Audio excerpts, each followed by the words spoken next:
तो प्यारे बच्चों, आज हम लोग पढ़ेंगे प्रेजेंट इंडेफिनिट टेंस के इंट्रोगेटिव के बारे में। ठीक है, पिछली वीडियो में हमने किसके बारे में पढ़ा? अफर्मेटिव के और निगेटिव के बारे में। अगर आपने नहीं देखा है तो आप जाकर के देख सकते हैं मेरे चैनल पर।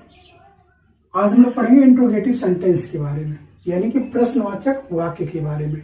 देखिए, सबसे पहले हमें जानना होगा कि जो हमारा पहचान होता है, ठीक है, जो हमारा पहचान होता है वो चाहे इंट्रोगेटिव हो या निगेटिव हो या अफर्मेटिव हो, कोई भी हो, सबका एक ही होता है। ठीक है, इसमें क्या होगा, प्रश्न पूछा जाएगा, लास्ट में ता है, ती है, ता हूं, ये सब जरूर आएगा अगर प्रेजेंट इंडेफिनिट का रहेगा तो। ठीक है, तो आइए देख लेते हैं। सबसे पहले हमें जानना होगा नियम। यहाँ पे हमें क्या करना होगा, सहायक क्रिया लगाना होगा, डू या डज लगाना होगा इंट्रोगेटिव में। तो डू या डज हम लोग जैसे पिछली वीडियो में लगा रहे थे, निगेटिव में लगा रहे थे, वैसे सेम तरीके से लगाना है। यानी कि आई बी, यानी कि फर्स्ट पर्सन के साथ हम डू लगाएंगे, सेकेंड पर्सन के साथ डू लगाएंगे, ठीक है, यू के साथ। थर्ड पर्सन सिंगुलर के साथ ही सी इट और सिंगुलर नाउन के साथ हम क्या लगाएंगे, डज लगाएंगे। ठीक है, थर्ड पर्सन प्लूरल के साथ हम लोग क्या लगाएंगे, डू लगाएंगे। अगर हमारा सब्जेक्ट थर्ड पर्सन है, प्लूरल में है, यानी कि बहुवचन में है, तो हम लोग डू लगाएंगे। अब देखिए, जो इंट्रोगेटिव होता है उसका दो फार्मूला बनता है, यानी कि इंट्रोगेटिव दो तरह का होता है। एक होता है जो किसी हिंदी वाक्य में हम लोग क्या से शुरू करते हैं, जैसे क्या तुम खाना खाते हो, क्या तुम बाजार जाते हो, तो जब क्या से शुरू होगा एक ही हो गया। ठीक है, और ये होता है प्रश्नवाचक शब्द हिंदी वाक्य के मध्य में आता है, जैसे कहा गया तुम क्या खाना खाते हो, ठीक है, तुम बाजार क्यों जाते हो। ठीक है, यानी कि हिंदी वाक्य के मध्य में आएगा हमारा क्या, प्रश्न सूचक शब्द। तो ये दो तरह का बनता है इंट्रोगेटिव। ठीक है, तो आइए देख लेते हैं। सबसे पहले हम लोग सीखेंगे फॉर्मूला 1, यानी कि क्या से शुरू होने पर क्या करना है। देखिए, जब हमारा सेंटेंस हिंदी वाक्य क्या से शुरू होगा तो हम लोग क्या करेंगे, सहायक क्रिया से पहले शुरू करेंगे। सबसे पहले सहायक क्रिया लिखेंगे, डू या डज, एक ही लिखना है सब्जेक्ट के अनुसार। उसके बाद सब्जेक्ट लिखेंगे, उसके बाद मेन वर्ब का फर्स्ट फॉर्म केवल लिखना है। ठीक है, एस या एस से कोई मतलब नहीं है। उसके बाद ऑब्जेक्ट लिखना है, फिर अदर लिखना है, उसके बाद क्वेश्चन मार्क लगाना है। ठीक है, ये हो गया हमारा पहला फार्मूला। दूसरे फार्मूले में देखिए हमें कुछ नहीं करना है, पहला ही फार्मूला रहेगा। ठीक है, पहला ही फार्मूला रहेगा। बस करना क्या रहेगा, जो हमारा बीच में आएगा, प्रश्न सूचक शब्द हिंदी वाक्य के मध्य में आएगा ना, तो उसी की अंग्रेजी सबसे पहले लिख देंगे। बाकी का पहला जो फार्मूला है वही लिखना है। ठीक है, पहला ही फार्मूला पूरा उतार देना है, केवल इसको लिख करके क्वेश्चन वर्ड, जैसे क्यों कहा गया ना, तो वही लिख देंगे। उसके बाद पहले फार्मूले के अनुसार पूरा का पूरा सेंटेंस बना देंगे। तो आइए देखते हैं, सेंटेंस के माध्यम से समझते हैं इसको। जैसे लिखा गया, क्या तुम बाजार जाते हो। देखिए, अब जो हमारा सेंटेंस है क्या से शुरू हो रहा है। ठीक है, जब क्या से आएगा तो पहला फार्मूला लगाएंगे। देखिए, पहला फार्मूला क्या है, डू या डज लिखना है, किसके अनुसार, सब्जेक्ट के अनुसार। सब्जेक्ट हमारा यू है, उनका यू हो जाएगा। यू, देखिए यू के साथ अब क्या लगाते हैं, डू लगाते हैं, यहाँ पे डू लगाएंगे। उसके बाद देखिए क्या लिखना है, सब्जेक्ट लिखना है, सब्जेक्ट लिख लेते हैं। ठीक है, उसके बाद मेन वर्ब का फर्स्ट फॉर्म लिखना है। तो कौन सा काम हो रहा है, जाने का काम हो रहा है, तो गो लिखेंगे। ठीक है, कहाँ पे, ऑब्जेक्ट कहाँ पे, मार्केट, तो टू मार्केट। उसके बाद क्वेश्चन मार्क लगाना है। ठीक है, ये हो गया हमारा सेंटेंस। अब दूसरा सेंटेंस हम लोग देख लेते हैं इसी के अनुसार। जैसे कहा गया, क्या तुम गाना गाते हो। ठीक है, ये देखिए लास्ट में ते हो आ रहा है। ठीक है, लास्ट में जरूर आएगा। और प्रश्न पूछा जा रहा है, एक तो इससे पता चल रहा है, और एक यहाँ पे देखिए क्वेश्चन वर्ड आ रहा है, पहले आ रहा है। जब पहले आएगा तो क्या से शुरू होने पर हम सबसे पहले डू या डज लिखेंगे। तो किसके अनुसार लिखेंगे, सब्जेक्ट के अनुसार। सब्जेक्ट हमारा तुम है, यानी कि यू है, तो यू के अनुसार हम क्या लिखेंगे, डू लिखेंगे। उसके बाद सब्जेक्ट लिखना है, देखिए फार्मूले के अनुसार। ठीक है, उसके बाद मेन वर्ड का फर्स्ट फॉर्म लिखना है। तो यहाँ पे कौन सा काम हो रहा है, गाने का काम हो रहा है ना, तो सिंग हो जाएगा। डू यू सिंग, क्या गाने का काम हो रहा, गाना, ठीक है। द सॉन्ग, उसके बाद क्या लगाना है, क्वेश्चन मार्क लगाना है।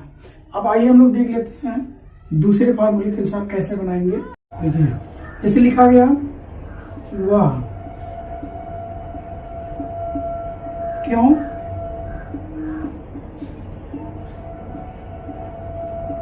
रोती है, ठीक। अब देखिए हमारा यहाँ पे जो क्वेश्चन वर्ड है वो बीच में आ रहा है, क्यों, ठीक। तो जब बीच में आएगा तो हम लोग दूसरा फार्मूला लगाएंगे बीच वाले फार्मूले को, ठीक है। तो आप सबसे पहले क्या लिखना, क्वेश्चन वर्ड लिखना है, यानी कि जो हमारा क्वेश्चन वर्ड है उसी का अंग्रेजी लिखना है। तो क्यों का क्या होता है, वाई होता है, ठीक है। उसके बाद अब देखिए पहला है फार्मूला, यही फार्मूला पूरा उतारना है, डू या डज लगाना है।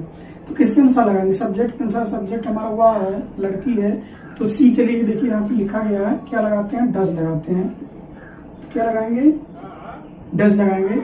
वाई डज, उसके बाद क्या है, वह है, सब्जेक्ट लिखेंगे, देखिए यहाँ सब्जेक्ट है, मेन वर्ब का फर्स्ट फॉर्म लिखना है। तो क्या कर रही है, बीप, रो रही है ना, ठीक है। अब देखिए उसके बाद कुछ नहीं है, वाई डज सी बीप, उसके बाद क्वेश्चन मार्क लगा देंगे। ये हो गया हमारा दूसरे फार्मूले के अनुसार सेंटेंस, यानी कि जब मध्य में आएगा तो इसी अनुसार हम लोग बनाएंगे। आइए देख लेते हैं, एक दो सेंटेंस को और देख लेते हैं।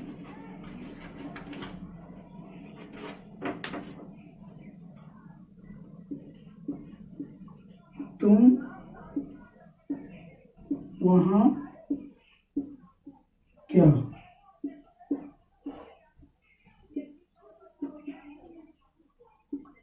तुम वहां क्या करते हो, ठीक है। ये हो गया, तुम वहां क्या करते हो। अब देखिए लास्ट में क्या आ रहा है, ता के साथ वो आ रहा है ना, ता के साथ हा का मात्रा आ रहा है, तो हम समझ गए प्रेजेंट इंडिपेंडेंट का है। और यहाँ पे देखिए बीच में क्या आ रहा है, क्वेश्चन वर्ड आ रहा है, तो उसी के अनुसार हम लोग बनाएंगे। सबसे पहले इसी का अंग्रेजी लिखना है ना, तो क्या लिखेंगे, व्हाट। उसके बाद तुम है, तुम के अनुसार क्या लगाना है, डू लगाना है, फिर सब्जेक्ट लिखना है। देखिए इसी फॉर्मूले के अनुसार बना रहे हैं, पहले क्वेश्चन वर्ड आ गया, डू या डज में से डू आ गया, सब्जेक्ट के अनुसार, सब्जेक्ट हमारा यू है, ठीक है। व्हाट डू यू डू, उसके बाद मेन वर्ब का फर्स्ट फॉर्म लिखना है, तो करने का काम हो रहा है, ठीक है। उसके बाद कहाँ पे, देयर, वहां पे ना, ठीक है। What do you do their, तुम वहां पर क्या करते हो, तुम वहां क्या करते हो, ठीक। इसी अनुसार हम लोग बनाएंगे, ठीक। तो आइए आगे हम लोग देख लेते हैं इंट्रोगेटिव एंड निगेटिव सेंटेंस को, ठीक है, यानी कि प्रश्नवाचक और नकारात्मक वाक्य को। इसमें भी सेम चीज रहेगा जो हम लोग इंट्रोगेटिव में पढ़े हैं, प्रश्नवाचक में पढ़े हैं, वही चीज इसमें भी रहेगा। बस इसमें अंतर क्या रहेगा, सब्जेक्ट के बाद नॉट लगाना है, ठीक है। नकारात्मक बनाने के लिए हम लोग क्या करेंगे, सब्जेक्ट के बाद नॉट लगाएंगे। बाकी पूरा का पूरा प्रक्रिया इंट्रोगेटिव के अनुसार ही होगा, यहां पर भी नॉट लगा देना है, दूसरे फार्मूले पर भी, ठीक है। देखिए फिर से एक बार देख लीजिए, आई बी यानी फर्स्ट पर्सन के साथ डू लगाएंगे, सहायक क्रिया सेकेंड पर्सन यू के साथ डू लगाएंगे, थर्ड पर्सन सिंगुलर और ही सी और सिंगुलर नाउन के साथ हम लोग क्या लगाएंगे, डज लगाएंगे, ठीक है। थर्ड पर्सन प्लूरल के साथ हम लोग डू लगाएंगे, ठीक। उसके बाद यहाँ पे देखिए फार्मूले में सब्जेक्ट के बाद नॉट लगाना है और इस फार्मूले में भी सब्जेक्ट के बाद नॉट लगा देना है, ठीक है। तो आइए अब इसको समझते हैं वाक्य के माध्यम से, ठीक है।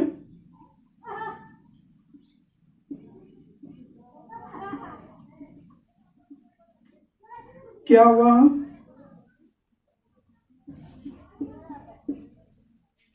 गाना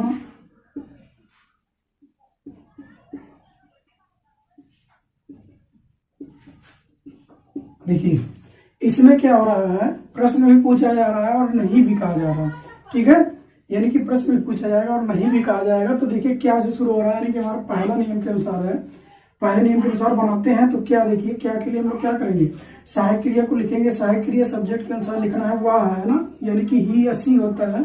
तो यहाँ पे गाती है तो सी आएगा, तो सी के अनुसार भी हम क्या लगाएंगे, डज लगाएंगे, ठीक, डज हो गया। उसके बाद क्या लिखना है, सब्जेक्ट लिखना है, डज सी, उसके बाद नॉट लगाना है।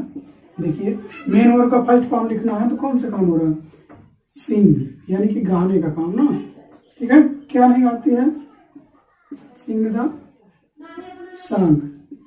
ठीक, उसके बाद क्या करना है, क्वेश्चन मार्क लगा देना। Does she not sing the song, ये हो गया हमारा सेंटेंस किसका, इंट्रोगेटिव एंड निगेटिव का। जब दोनों साथ में आएंगे तब बस अंतर क्या रहेगा, सब्जेक्ट के बाद नॉट लगाना है और पूरा का पूरा सेंटेंस इंट्रोगेटिव के अनुसार ही बनाना है।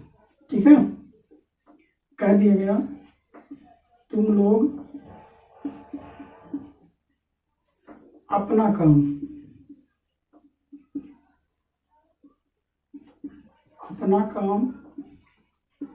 पूरा क्यों नहीं करते हो। ठीक है, ये हमारा सेंटेंस है। देखिए लास्ट में ते हो आ रहा है तो समझ जाएंगे किसका है, प्रेजेंट इंडेफिनिट का है। और यहाँ पे देखिए क्यों भी है और नहीं भी आ रहा है। ठीक है, तो हम समझ गए इंट्रोगेटिव भी है और निगेटिव भी है। तो अब बनाते हैं। देखिए सबसे पहले इंट्रोगेटिव वर्ड कहाँ पे बीच में आ रहा तो उसकी अंग्रेजी सबसे पहले लिखना है। तो क्यों के लिए हम लोग क्या लिखते हैं, वाई। अब देखिए डू या डज लगाना है, डू या डज लगाना है तो तुम लोग है ना, तो यू के अनुसार क्या आएगा, डू आएगा। और तुम लोग के लिए क्या लिखेंगे, यू लिखेंगे, चाहे तुम लोग हो या तुम हो, बात एक ही है। Why do you. ठीक है, उसके बाद क्या लगाना है, नॉट लगाना है। सब्जेक्ट के बाद नॉट लगाना है। मेन वर्ब का फर्स्ट फॉर्म है, कौन सा काम हो रहा है, पूरा करने का ना, तो कंप्लीट हो जाएगा, कंप्लीट। देखिए अपना काम है ना, तो जब बहुवचन रहेगा यू के साथ हम लोग क्या लगाएंगे, योर। क्या लगाएंगे, कंप्लीट योर वर्क। यू के साथ योर लगाते हैं अपने के लिए। ठीक है, यानी कि why do you not complete your work, ये हो गया हमारा दूसरे फार्मूले पर सेंटेंस। ठीक है, अब आइए एक सेंटेंस और देख लेते हैं।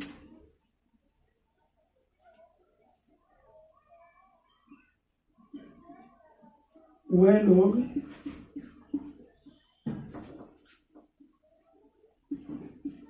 अपने घर कैसे नहीं जाते।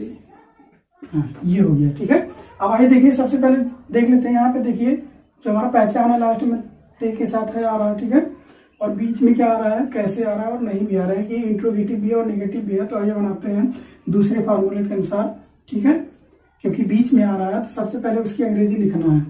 तो क्या लिखना है, हाउ। हाउ माने कैसे। उसके बाद क्या लगाना है, डू या डज लगाना है। तो हमारा दे है ना, बहुवचन में है, तो क्या लगाएंगे, डू लगाएंगे। उसके बाद सब्जेक्ट लिखना है, यहाँ पे देखिए फार्मूला है, सब्जेक्ट लिखना है, फिर नॉट लगाना है। ठीक है, फिर मेन वर्ब का फर्स्ट फॉर्म लिखना है, यानी कि जाने का काम हो रहा है, तो क्या लिखेंगे, को लिखेंगे। और कहाँ पे, अपने घर ना, तो दे के साथ अपने के लिए हम लोग क्या लगाते हैं, देयर लगाते हैं। ठीक है, देयर हाउस, अपने घर। ये हमारा इंट्रोगेटिव एंड निगेटिव। हमने आपको इस वीडियो में इंट्रोगेटिव के बारे में और इंट्रोगेटिव और निगेटिव के बारे में अच्छे से बताने की कोशिश की। अगर आप लोगों को पसंद आया हो तो प्लीज़ शेयर जरूर करिएगा। और देखने के लिए बहुत बहुत धन्यवाद।